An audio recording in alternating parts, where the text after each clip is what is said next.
Hey ladies and gents, welcome back. This is going to be part 3 to What If Naruto Was the Harem King? With that being said, I'll leave a link to my Discord in the description below, and make sure to like and subscribe. The like goal in this video is going to be 100 likes. And with that being said, let's do a brief recap of what actually happened in the last part of this What If.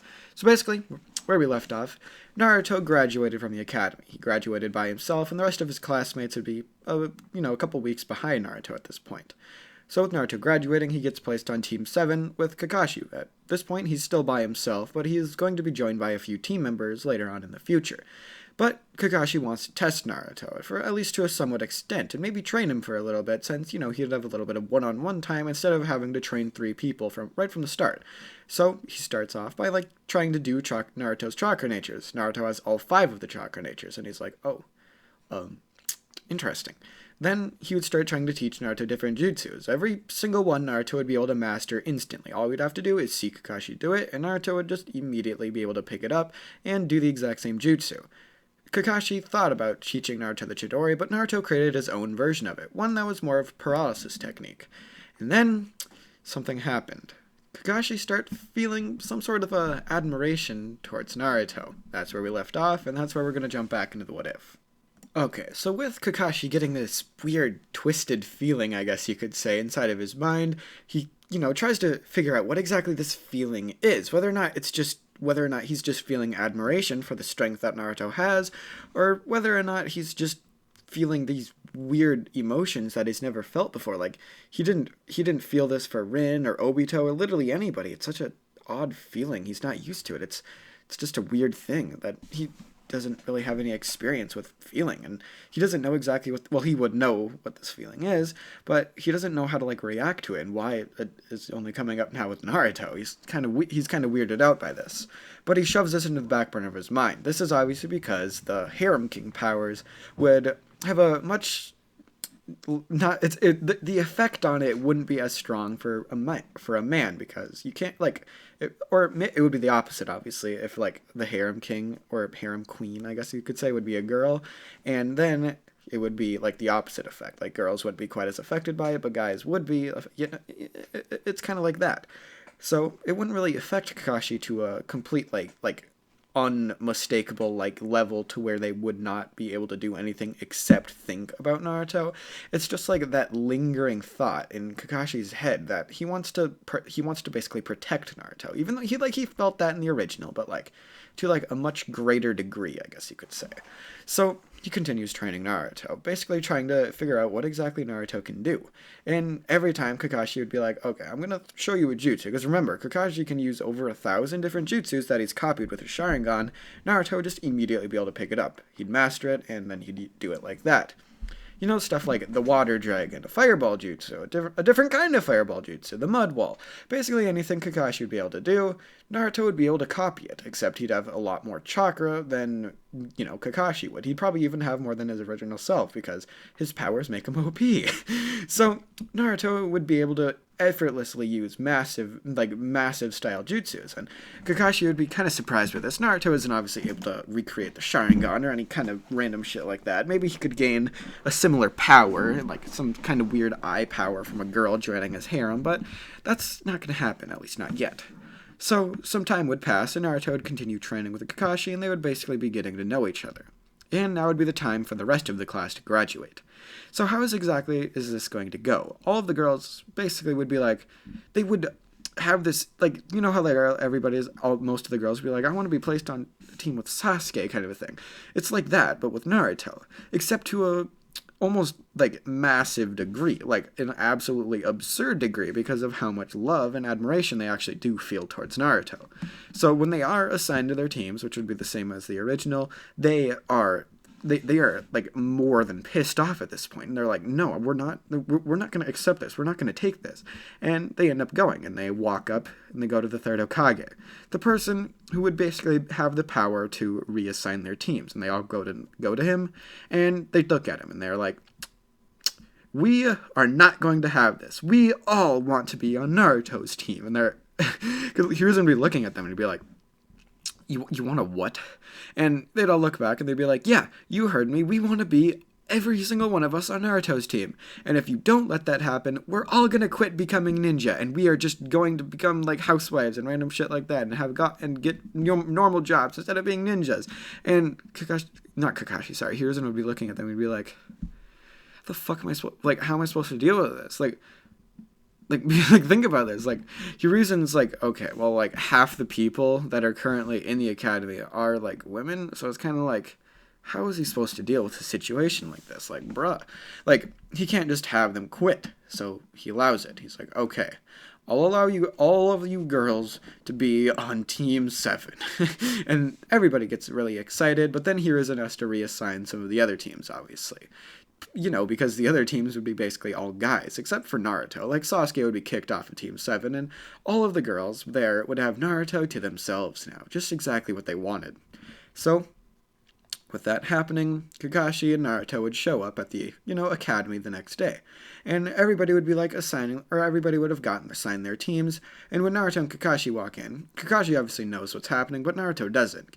Naruto notices all the different people there, and he's like, oh, there's probably still Kakashi-sensei. I thought we were really late. I'm surprised. Surprised there's still so many people here. Like, there's still at least 1, 2, 3. There should be at least, like, 3 more teachers coming to get their students still.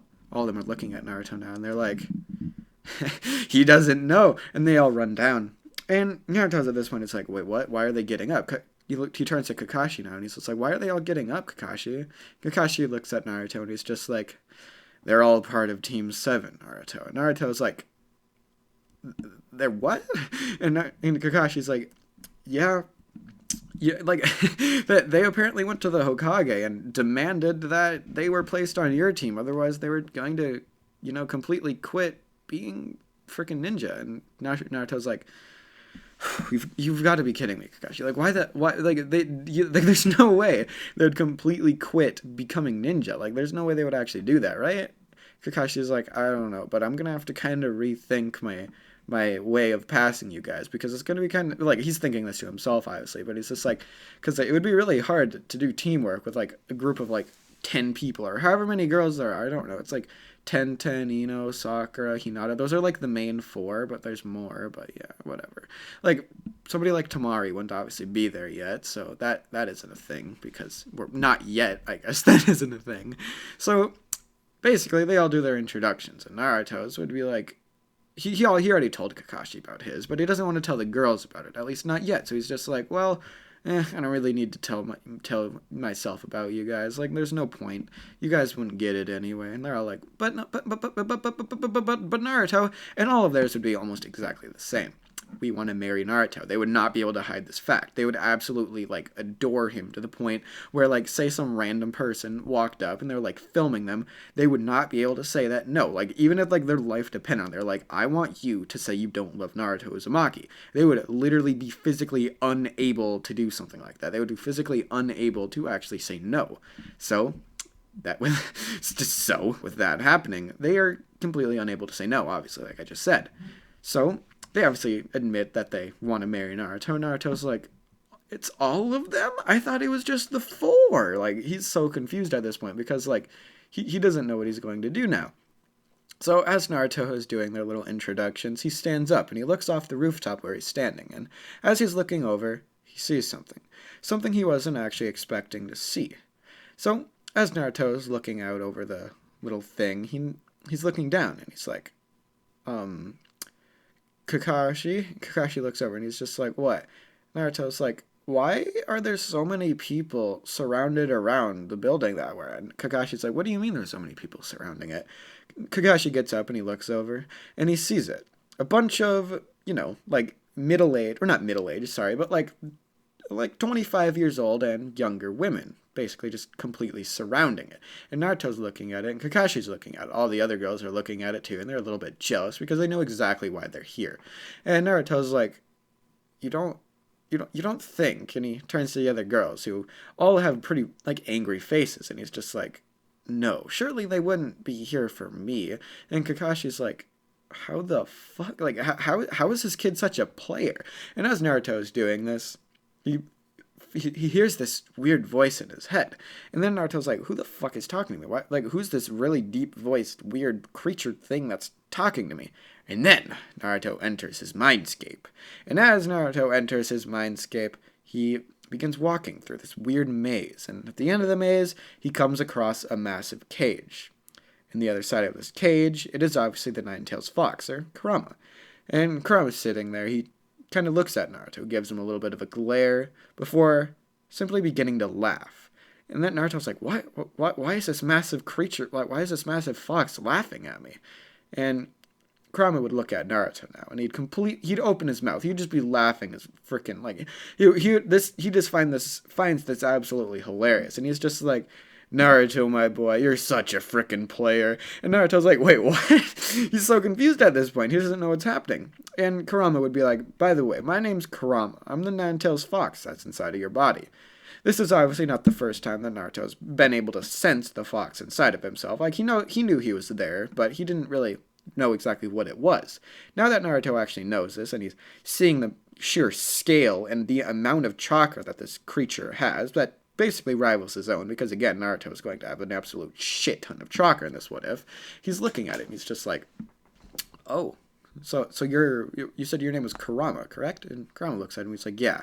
And Naruto, I want to make a deal with you. And Naruto's like, what? And Kurama's like, I will help you under 2 conditions. And Naruto's like, 2 conditions? And Kurama's like, well, one isn't necessarily a condition, but something that I can do better to help you, which is I simply want you to open this cage. And Naruto's like, okay. And condition number 2, not Kakashi. Kurama looks at Naruto and he's just like, he gives him a pretty long look and he's like, Naruto, I want you to let me have some fun with the girls too, not just you. And Naruto's like, what do you mean? And Kurama's like, well, I can have the option, if you let me, to take over your body and, use your body to my own will. And Kurama's like, so you see where I'm going with this, is if you are ever doing things with the girls, I want to be able to do it too. And Naruto's like, sure, Kurama, why? He's like, sure, I'll let you do that, because he doesn't really care at this point. Naruto's such a player that he's like, I don't care. Yeah, I can share this. He doesn't really give a fuck at this point. But that's where I'm gonna leave this part off. Naruto befriending Kurama over women. See you guys in the next part. Peace out. Bye.